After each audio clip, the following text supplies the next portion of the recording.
Kepala Perwakilan Badan Kependudukan dan Keluarga Berencana Nasional Dr. Handes Saidal Kasri MPD hadir dan memberi pengarahan kepada 48 penyuluh KKBPK dari 23 kecamatan dan kabupaten pada kegiatan pembinaan kinerja penyuluh KKBPK di Kabupaten Pidi pada Rabu 26 Desember 2018 lalu.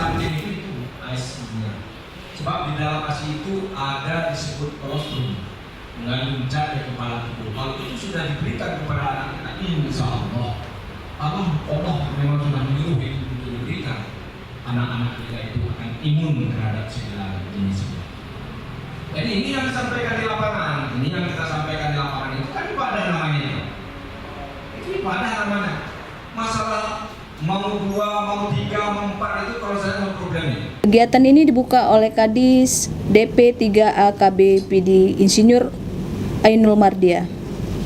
Demikian dengan mengucapkan Bismillahirrahmanirrahim, acara pembinaan penyuluh KKBPK hari ini resmi kami buka. Terima kasih. Bila topik walhidayah. Assalamualaikum warahmatullahi wabarakatuh. Ini sedikit saya sampaikan ya.